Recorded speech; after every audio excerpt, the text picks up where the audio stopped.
జగిత్యాల జిల్లా కోడిమ్యాల మండలం కోనాపూర్ గ్రామంలో నిన్న జరిగిన అగ్ని ప్రమాదంలో ఈతవనం దగ్ధమైంది. ఈ ఘటన స్థలాన్ని చొప్పిదండి మాజీ ఎమ్మెల్యే సుంకె రవిశంకర్ బీఆర్ఎస్ నేతలతో కలిసి సందర్శించారు. సుమారు 8 ఎకరాల్లో ఉన్న ఈతవనం కాలిపోవడంతో కల్లుగీత కార్మికులైన 31 గౌడ కుటుంబాలు జీవనాధారం కోల్పోయి రోడ్డున పడ్డాయని ఆయన ఆవేదన వ్యక్తం చేశారు. అగ్నిమాపక సిబ్బంది సకాలంలో స్పందించి ఉంటే నష్టం తగ్గేదన్నారు. ప్రభుత్వం వెంటనే స్పందించి నష్టాన్ని అంచనా వేసి బాధిత ప్రతి కుటుంబానికి ₹1,00,000 చొప్పున పరిహారం చెల్లించి ఆదుకోవాలని సుంకె రవిశంకర్ డిమాండ్ చేశారు. నమస్తే అండి.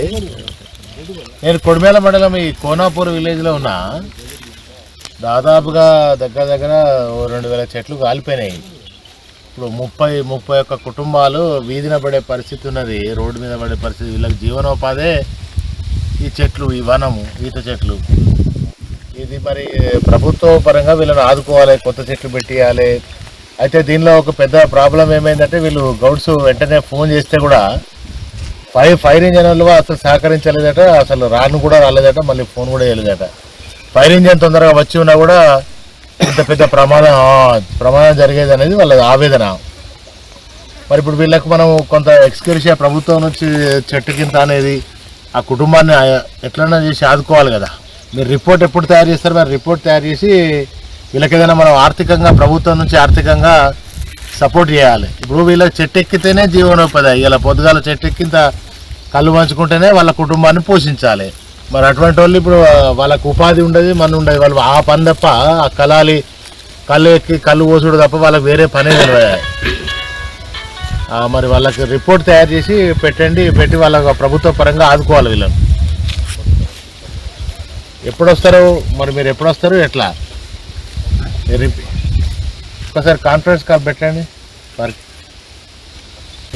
జగిత్యాల జిల్లా కొడిమ్యాల మండలం కోనాపూర్ గ్రామంలో గౌడన్నల పరిస్థితి, ఉపాధినిచ్చేటువంటి ఈతవనాలు ప్రమాదవశాత్తు దాదాపు 2,000 మరి కాలిపోయి బూడిదై ఇవాళ ఇదే క్షేత్రంలో ఉన్నాం.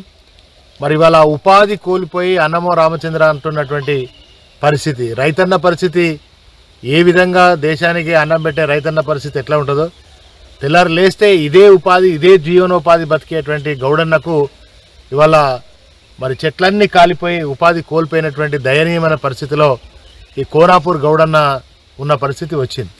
కనుక ప్రభుత్వం వెంటనే స్పందించాలి.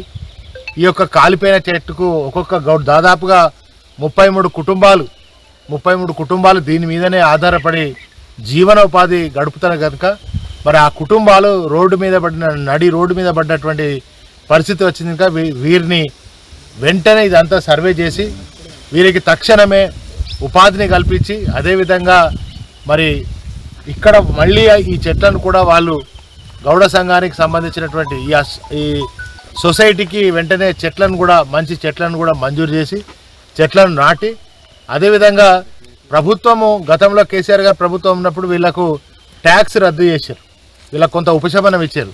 కానీ ఇప్పుడున్నటువంటి ఈ పరిస్థితిలో ప్రభుత్వం గౌడన్లకు ఏం జరిగినా కూడా వాళ్ళని కనీసం మందలిచ్చేటువంటి పరిస్థితిలో లేదు. నిన్న సంఘటన జరిగింది. ఈ సంఘటన జరిగినప్పుడు మరి ఫైర్ ఇంజన్ వాళ్ళు తొందరగా వచ్చి ఉంటే